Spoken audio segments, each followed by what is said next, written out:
Era el año 990 a.C. El sol se alzaba sobre las murallas de Jerusalén mientras el pueblo reunido lloraba. Las calles estaban llenas de hombres, mujeres y niños con la mirada perdida, el rostro marcado por el dolor. El rey David acababa de morir, el hombre que había transformado a Israel en una potencia, el guerrero que había conquistado naciones, el poeta que había escrito los salmos más hermosos, había cerrado los ojos para siempre. Toda la esperanza del pueblo ahora estaba en un joven príncipe. Pero este no era un príncipe cualquiera. Era el fruto de un oscuro adulterio, hijo de un pecado que había manchado el trono más sagrado de Israel. Su nombre, Salomón.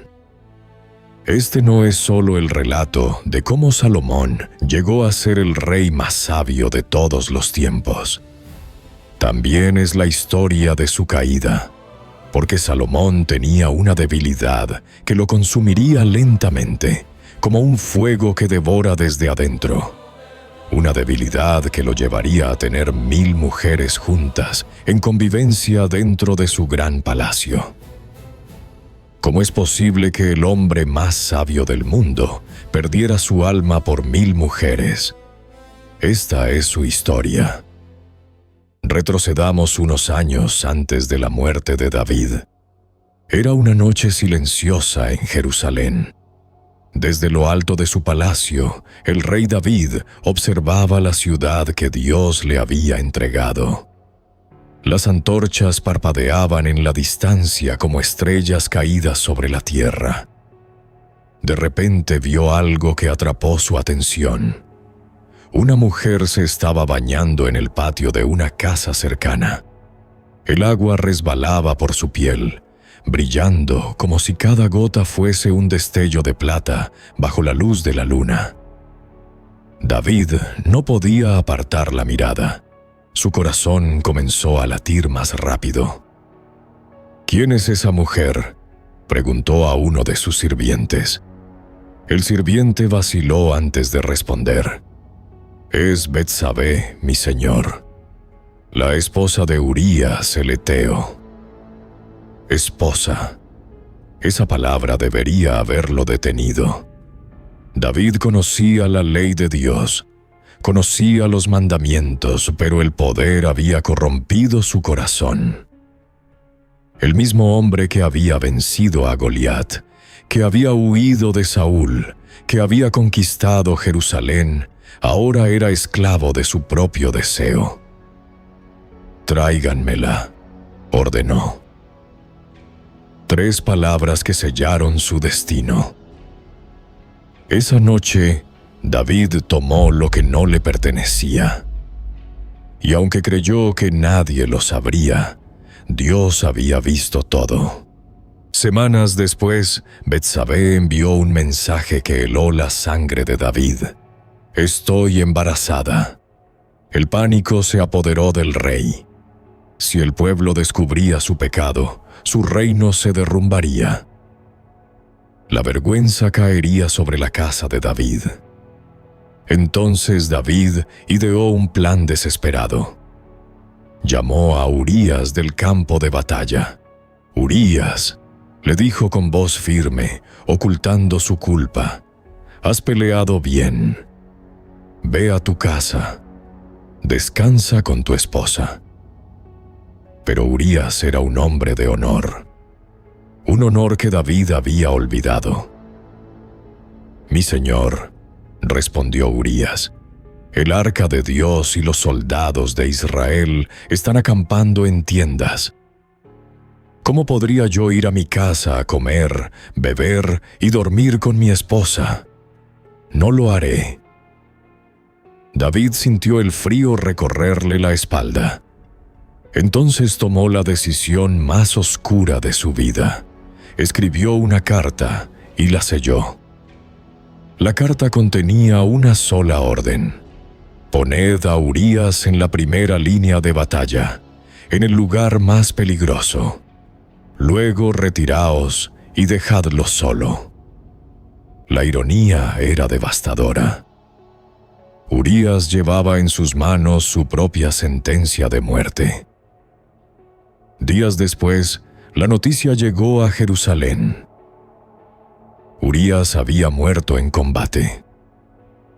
David tomó a Betsabé como esposa, y el pueblo pensó que era un acto de misericordia del rey hacia una viuda. Pero Dios había visto todo. David creía que su pecado estaba oculto. Pero entonces llegó el profeta Natán. «Mi señor», dijo Natán, «había un hombre rico con muchas ovejas y un hombre pobre que solo tenía una oveja pequeña. El rico tomó la oveja del pobre para dar de comer a un visitante». David se llenó de ira. «Ese hombre merece morir». Natán clavó sus ojos en los del rey. «Tú eres ese hombre». Un escalofrío recorrió la sala. «Así dice el Señor», continuó Natán, «yo te ungí rey sobre Israel y te libré de Saúl. Te di todo. ¿Por qué despreciaste mi palabra? Tomaste la esposa de Urías y lo mataste con la espada de los amonitas. Por eso, la espada jamás se apartará de tu casa». David cayó de rodillas. «He pecado contra el Señor. El Señor te ha perdonado», dijo Natán. «No morirás, pero el hijo que ha concebido Betsabé, ese niño morirá». Y así fue. El primer hijo de David y Betsabé murió a los pocos días de nacer.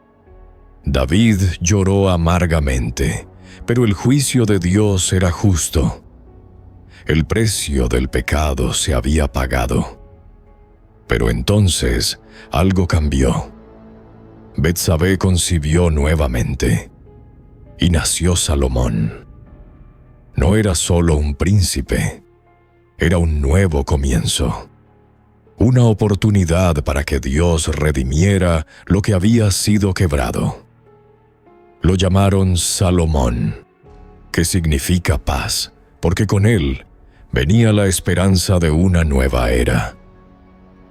Salomón creció bajo la tutela del profeta Natán, quien nunca dejó que el joven olvidara de dónde venía. Pero ser el elegido no era un privilegio, era una sentencia. Los años pasaron, David envejeció, y con la vejez llegaron las conspiraciones. Adonías, otro de los hijos de David, se proclamó rey sin el permiso de su padre.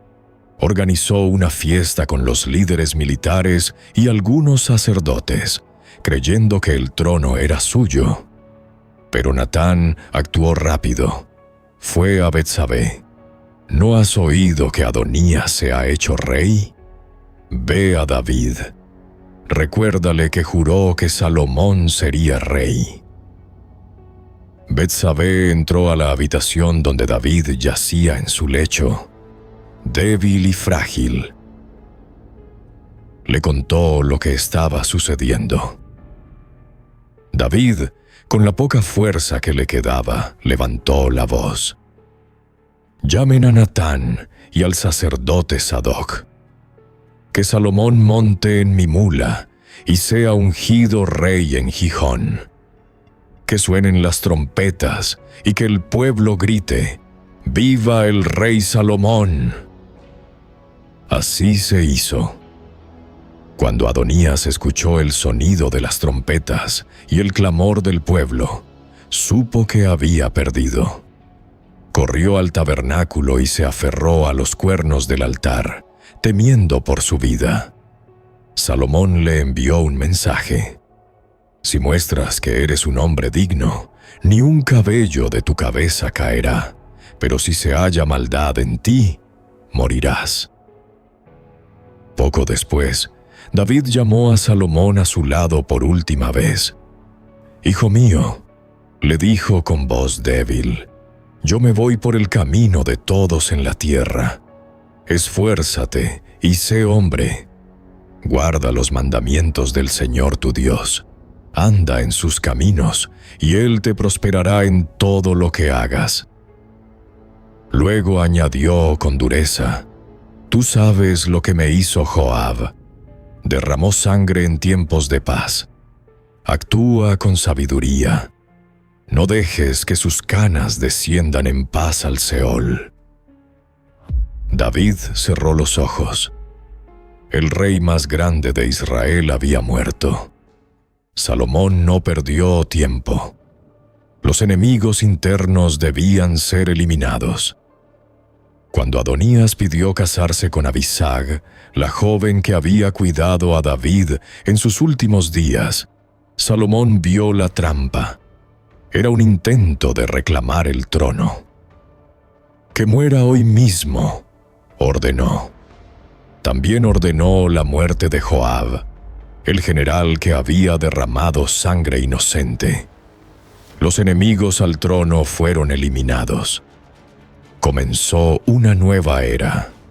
Salomón sabía que el trono era suyo, pero también sabía que no estaba preparado. Tenía el poder, pero no la sabiduría. Entonces hizo algo que ningún rey antes había hecho. Fue a Gabaón, el lugar alto más importante de Israel, y ofreció 1000 holocaustos al Señor. El humo subía desde el altar como una columna que tocaba el cielo. Era una demostración de devoción sin precedentes. Esa noche, mientras Salomón dormía, Dios se le apareció en sueños. «Pídeme lo que quieras que te dé». Salomón respondió con humildad: «Señor mi Dios, tú has hecho reinar a tu siervo en lugar de David mi padre. Pero yo soy solo un niño. No sé cómo salir ni entrar. Tu pueblo es grande, tanto que no se puede contar. Da pues a tu siervo un corazón entendido para juzgar a tu pueblo, para discernir entre lo bueno y lo malo». Dios se complació con su petición. Por cuanto has pedido esto, y no has pedido riquezas, ni larga vida, ni la muerte de tus enemigos, sino que has pedido inteligencia para oír juicio, he aquí que te concedo un corazón sabio y entendido, tanto que no ha habido antes de ti otro como tú, ni después de ti se levantará otro como tú. Y además, te daré lo que no pediste, riquezas y gloria». Salomón despertó. Había recibido el don más grande que un hombre podía tener. No pasó mucho tiempo antes de que el pueblo viera la sabiduría de Salomón en acción. 2 mujeres llegaron ante el rey. Ambas habían dado a luz en la misma casa, pero uno de los bebés había muerto durante la noche.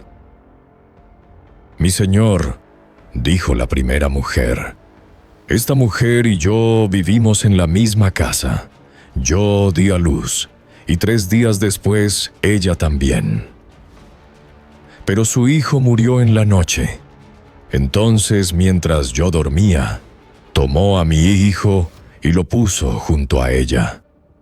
«¡Mentira!», gritó la otra mujer.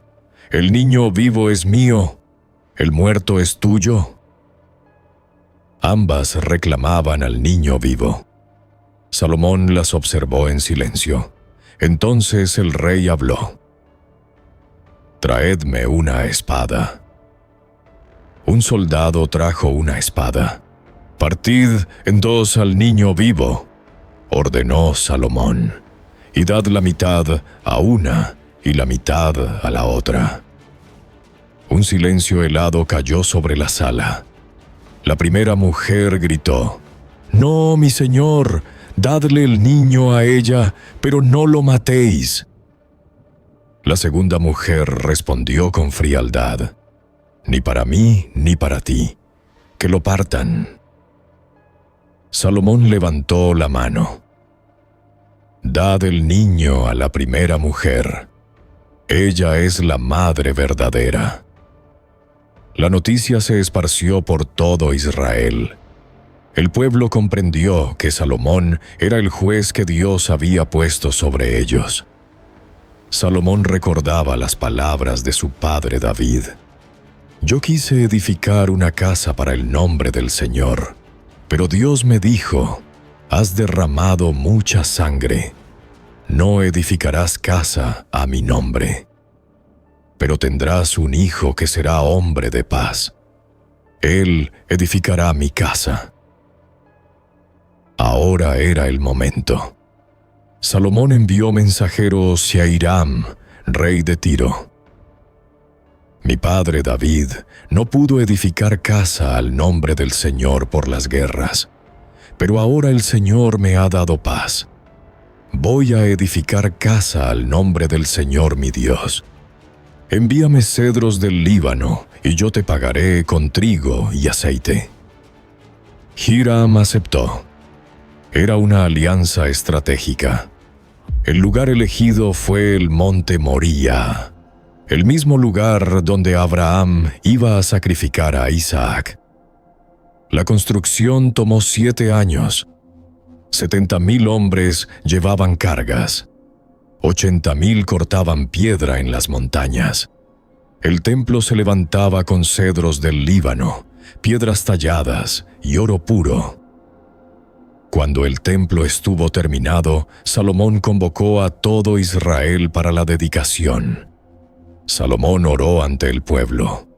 Señor Dios de Israel, no hay Dios como tú en los cielos ni en la tierra.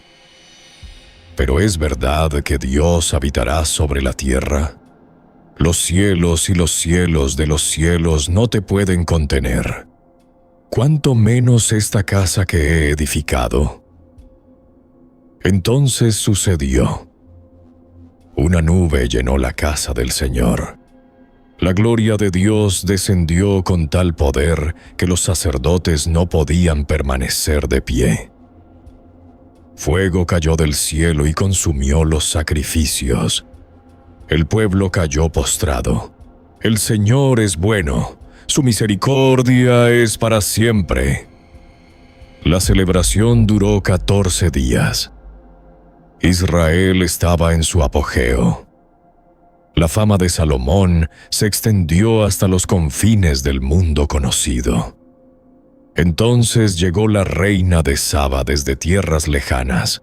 Traía camellos cargados de especias, oro y piedras preciosas.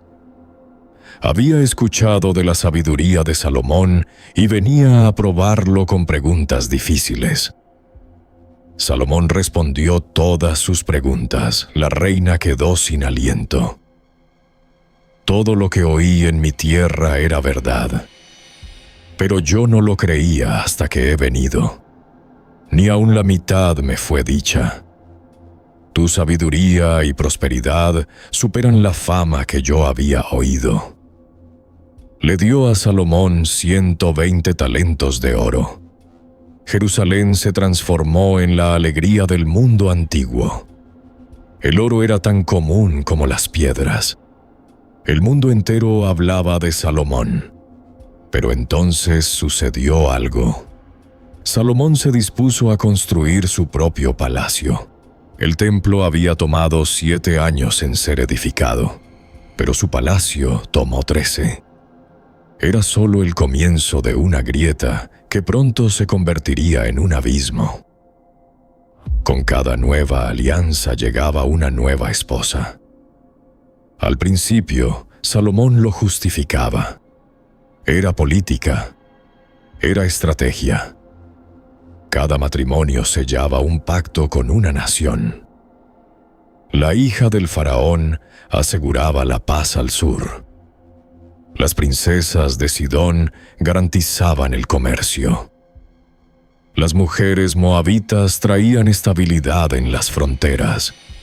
200 princesas, 100 mujeres nobles, 700 concubinas. El número seguía creciendo hasta llegar a 1000. 1000 mujeres, Los pasillos del palacio resonaban con sus risas, sus susurros, sus cantos. El aire olía a mirra, a áloe, a canela. Desde princesas etíopes hasta hijas de faraones. Mujeres sidonias que adoraban a Astarte. Mujeres moabitas que traían el culto a Quemos. Amonitas que susurraban oraciones a Milcom. El palacio de Salomón se había convertido en un mundo en sí mismo. Un mundo de lujo, de poder, de placer. Al principio Salomón creyó tener el control. Creyó que podía amar a sus esposas y seguir al Señor al mismo tiempo. Estaba equivocado. Las esposas extranjeras no conocían al Dios de Israel. Habían crecido adorando a otros dioses y no tenían intención de abandonarlos. Día tras día, sus esposas lo persuadieron. Salomón, ¿por qué solo rendir culto a un Dios? ¿Acaso nuestro pueblo no tiene también dioses poderosos? Si te casaste con nosotras, ¿por qué rechazas nuestras creencias? Al principio Salomón resistió, pero la persuasión era constante. Salomón cedió gradualmente. Primero, permitió que sus esposas tuvieran cultos privados. Luego, construyó altares, pequeños santuarios en las colinas alrededor de Jerusalén. Pero entonces los altares crecieron. Se levantó un lugar alto para Astarte, la diosa de los sidonios, donde se practicaba la prostitución sagrada. Se edificó un santuario para Milcom, la abominación de los amonitas. Se construyó un altar para Quemos, el dios de Moab. Y lo peor de todo, un lugar para Moloc, el dios que exigía sacrificios humanos. Niños eran quemados vivos en sus brazos de hierro al rojo vivo, no en tierras lejanas, sino en la misma Jerusalén. En la Tierra Santa, cerca del monte del templo, donde la gloria del Señor había descendido. Los profetas miraban con temor. Los sacerdotes guardaban silencio. El pueblo murmuraba, pero nadie se atrevía a confrontar al rey más sabio del mundo. Y finalmente, Salomón mismo comenzó a participar. El hombre que había hablado con Dios ahora quemaba incienso a ídolos mudos. El rey que había construido el templo ahora se inclinaba ante dioses falsos. Su corazón se había dividido. Entonces Dios habló.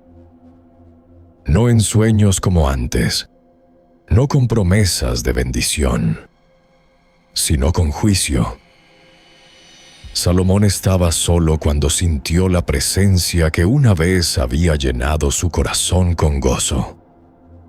Pero ahora era diferente. El aire se volvió pesado. Un silencio aterrador cayó sobre el palacio. Salomón. La voz resonó en su interior. Era la voz que había escuchado en Gabaón cuando era joven, cuando su corazón aún era puro. Salomón cayó de rodillas. Por cuanto te has apartado de mí, por cuanto no has guardado mi pacto y mis estatutos que yo te mandé, de cierto romperé de ti el reino y lo entregaré a tu siervo. Pero no lo haré en tus días, por amor a David tu padre. Lo romperé de la mano de tu hijo. Y aunque arrancaré el reino, no lo quitaré todo. Una tribu quedará para tu hijo, por amor a David, mi siervo, y por amor a Jerusalén, la ciudad que yo he elegido. Cada palabra era como un martillo que golpeaba su pecho. Salomón levantó la vista. Las lágrimas corrían por su rostro, pero no eran lágrimas de arrepentimiento.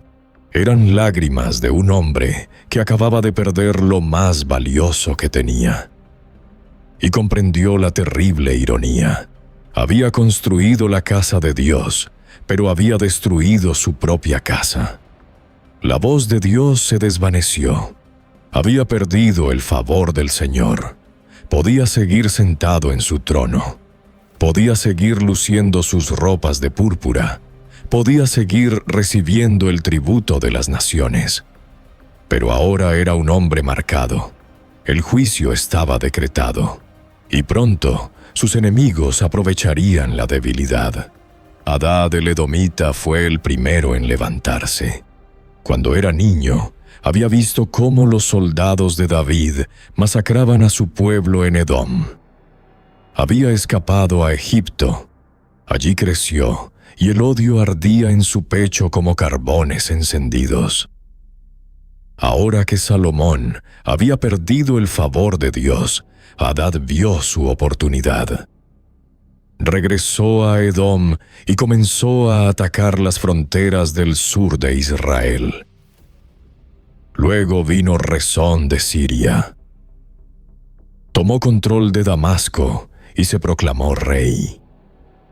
Desde allí atacaba las rutas comerciales de Israel, saqueaba los territorios del norte y sembraba el caos.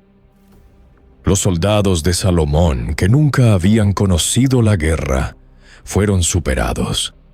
El rey sabio, que nunca había blandido una espada, ahora veía cómo su territorio disminuía cada día. Las caravanas dejaron de llegar. El oro comenzó a escasear. La gloria de Israel empezaba a marchitarse. Pero el enemigo más peligroso no venía de fuera. Venía de dentro. Jeroboam no era un príncipe. Era un hombre del pueblo, un efrateo, hijo de una viuda. Pero era valiente e inteligente. Salomón lo había puesto a cargo de los trabajos forzados de la casa de José. El pueblo amaba a Jeroboam. Veían en él lo que Salomón había dejado de ser.